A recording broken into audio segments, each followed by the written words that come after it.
Hey everybody, it is Saturday, January 26th. I'm starting the vlog a little early because there's only 5 days left in the 30 and 30, and I wanted to make sure that those final 5 days, the final stretch, the light at the end of the tunnel, was all like self-contained in one vlog instead of having it like weirdly disjointed. So I have read 25 books, so I have 5 books left to read.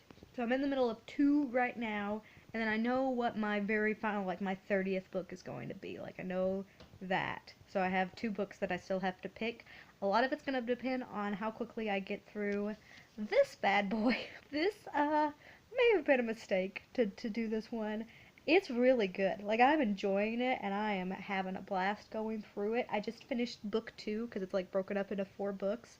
And the end of book 2 is, like, I was not prepared for that. I mean, it's great. It's great. Everything's so great. It's gonna work out great for all the characters involved, I'm sure. But I feel like I'm devouring this as fast as I possibly can, and I'm like halfway exactly. And I started on Thursday, so if I keep up that momentum, I might be able to have it finished by Monday. So I think I'm still good for the 30 and 30, but this is taking some time to get through. It's a beast of a book. I also read several more stories out of this collection here by T.C. Boyle, and these are way darker than I thought they were going to be. Like the Human Fly, which is the very first one, is kind of comical, and I was into that one. I mean, it's dark, but it wasn't like, punch you in the face, beat you up, steal all your money, and leave you in the gutter. There's a story in here called The Love of My Life. And that is not a fun story. It's really good. Like, it's quality. It won, it says it, the O. Henry Award. And it's really good. It really is. But it is hard. I don't even know if I can tell you what it's about, because it's so specific.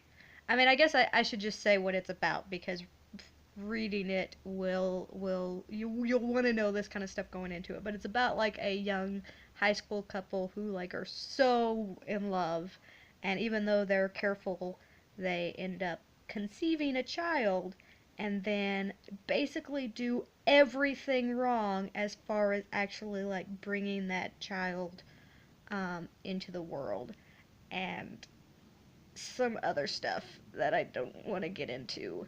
But basically, these people end up in jail. It's not for the faint of heart. It's probably a story that I would have been like, I don't want to read that had I known what it was about going into it.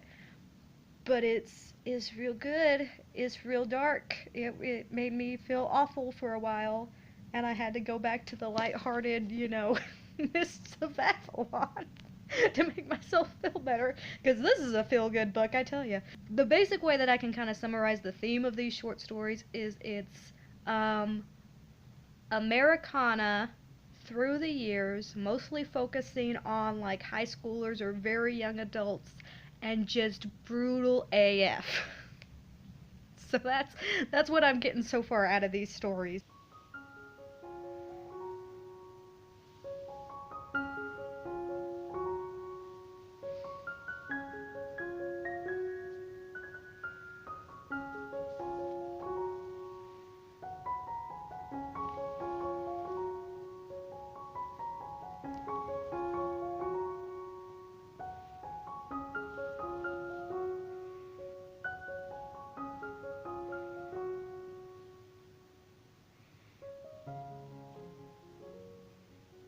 Hey everybody, it is Sunday, January 27th, and I had a very disjointed Sunday. I didn't sleep at all last night, and then I slept a lot in the morning, and then I had to work this afternoon, and so now I'm just confused about life, everything. It's just confusing to me.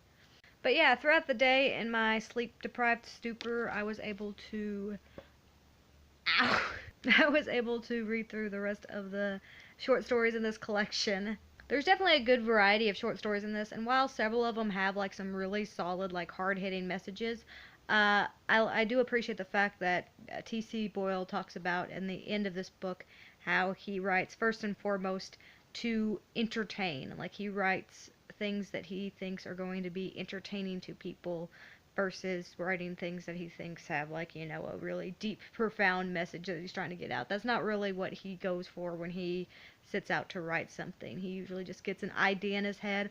A lot of times from his breakdown comes from just like reading a news story, and he's just like, all right, well, let's put a narrative to that. There's a lot of cool ways that he kind of created these stories around things that he read or heard about, and it's got a lot of variety in it, and I did enjoy my time with this one, even though there's a couple of stories in here that are rough, that are really hard to get through.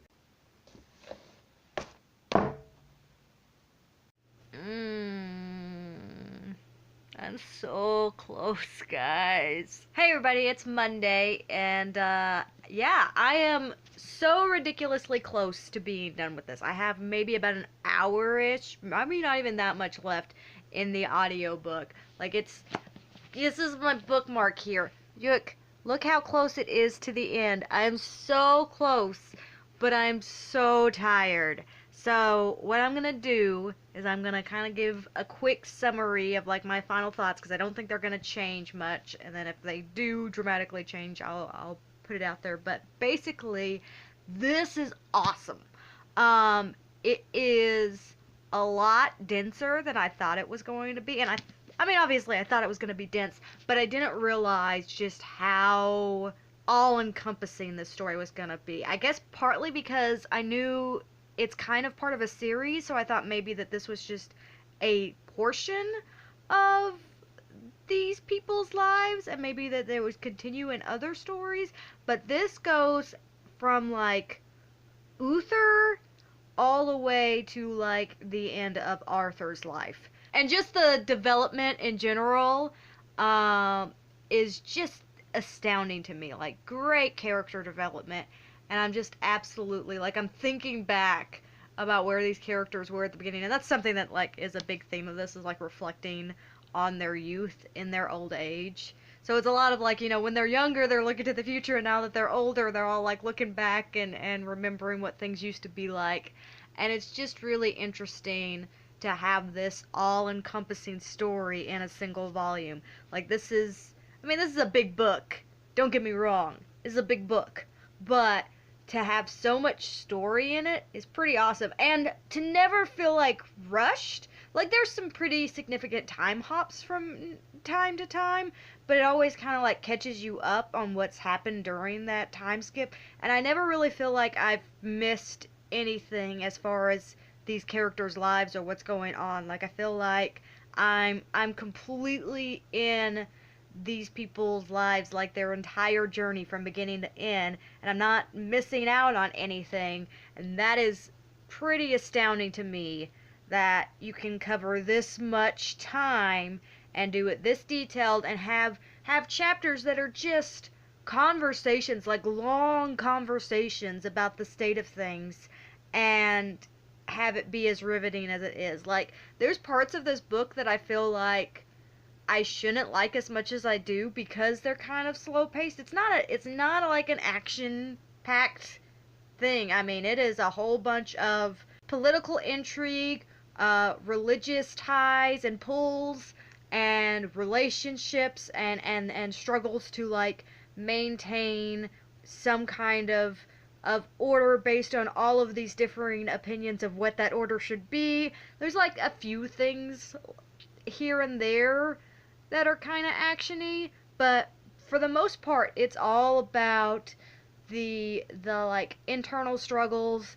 and the relationships. Like, the relationships play a huge role in this, and I'm not just talking about like romantic relationships. I wouldn't even really say that there's many romantic relationships in this book. There's a lot of pairings, there's a lot of coupling up, but I don't know how much of it is really what I would classify as romantic. But there's a lot of really interesting developments that happen between all these characters, and I feel like just about everybody gets their time in the spotlight. And it's not like you have these characters that just never cross paths or never speak of one another. Like, the amount of time that you spend in this book, pretty much every character at least get some time to interact with every other character, and it's a huge cast of characters. I mean, it really feels like a television series. Like, it really feels like I'm reading an entire season of television here. It's that kind of dense, you know. It's got that Song of Ice and Fire level of so many characters and so many different branching paths, and they kind of cross, and then they branch out again, and they kind of cross paths again. And it's really exciting to read something like this. So glad that I got this one in 30 and 30, because I'm not sure when I would have picked it up, honestly. I was really trying to find something that was going to challenge me, and I'm so glad I went ahead and just went forward on this, and I need to do that more with some of these big fantasy books that I've been hanging on to. Good morning, everybody. It's Tuesday now, and I'm about to go to work, but I thought I'd do a quick check-in. And yes, I did finish The Mists of Avalon last night. Yes, it pretty much ended the way I expected it to. I mean, it's got to follow the legend, so that's not a big shocker. Overall, I think all of my thoughts that I shared last night are consistent. I think I might regret filming that section last night when I go to edit, because I'm pretty sure I was rambly, but maybe I'll be able to get something out of it. But yeah, this is great, and it did what I wanted it to, because now I have today and tomorrow to finish 3 books. Which should be feasible, but I'm just, it raised the stakes for sure. I think I'm going to start The Female of the Species, which is by an author. I'm not sure which one, but I'm sure at least one was involved in producing that book. And I know that that's a pretty heavy one to wrap things up on, but I knew that that's pretty short, and it's one I've been wanting to get to, so I'm going to start that one, and I will talk about it more tonight.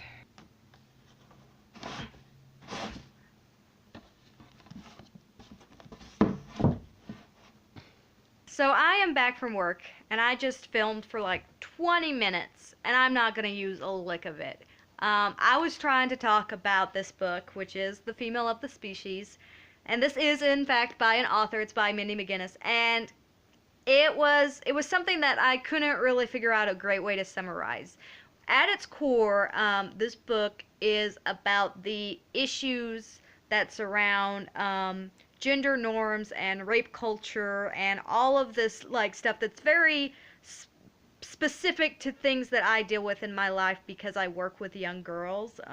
You know, it's something that I have constantly had to keep in the forefront of my mind, is the appropriate way to react to all of these situations, and to make sure that my girls feel comfortable in all situations, and to really, you know, not place blame on the girls for things that the boys do that are inappropriate. So it's something that I very much have to keep in the forefront of my mind. And so when I came to this book, I really had a very specific mindset, and there's a lot of things in it that I really appreciated that were in this book, things that really need to be addressed over and over again, about rape culture in general, about the idea of, you know, boys will be boys, and all of these stupid stereotypes that continue to come up.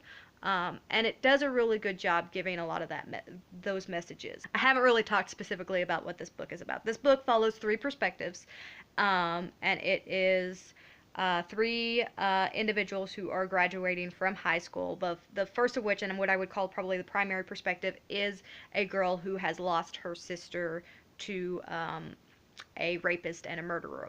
Like 3 years prior to the events in this book, I think her sister was raped and murdered. It's kind of like the aftermath of that, even still. Like, you know, it is still something that is talked about pretty regularly, because this is a small town that this book takes place in. And yeah, it's just kind of her way of dealing with that emotionally, and like the way that she's kind of tackled on her responsibility as being kind of a warrior for women. It also follows a love interest for her, and then a girl that she works with that befriends her. And all of the characters are really well done. They're developed well. It's actually a really entertaining read, considering that the material that's covered in this is pretty harsh. And overall, I will say that this does a lot of things right. There is some weirdness I have with it. I think I like a lot of the individual pieces. I'm not sure how well I like it as a whole. Like when it kind of comes together, especially at the end. The end really escalates fast, and it does some things that's kind of for some reason overshadows the core message. It does and it doesn't. It's a hard thing, and this is why I just talked about this book for like 20 minutes, and I can't really go into full details of why I have some issues with the ending without spoiling the ending, but I will say that I feel like the core message, and I mean just the message in general that this book is trying to get across, is that always report any type of assault. You know, that's the first and foremost what this book is trying to make sure that young men, women, everybody understands. And while I think that core message is definitely driven home by the ending, I also feel like there was another layer to this book that was really about mental health, and I wasn't prepared for that layer. Like I wasn't really sure what layer I needed to give the most attention to. And I feel like it was a book where individually, like, I liked the stuff that was going on with the mental health aspects, and I liked the stuff that was going on with the rape culture aspects. But when it was all layered together, it kind of just became too much for me to process. Like, the ending was too much for me. There was too much all at once, and I just wasn't really sure how I landed with it. I don't even know anymore. Hopefully I've gotten some kind of, like, clip or two out of this rambling, because I literally stopped after 20 minutes. It's like, I'm just going to start over, and I'm already at almost 10 minutes again, just trying to, like, express how I truly feel about this book, because I appreciate it. I think it's great. I think it really did a lot of great things, but it almost tried to do too much. It was trying to do too much for one book, and it suffered, I think, a little bit because of that. Okay, and then I also started the audiobook for Water for Elephants, and I'm gonna say the last name is pronounced Gruen, so this is by Sarah Gruen. If I'm incorrect, I apologize, Sarah.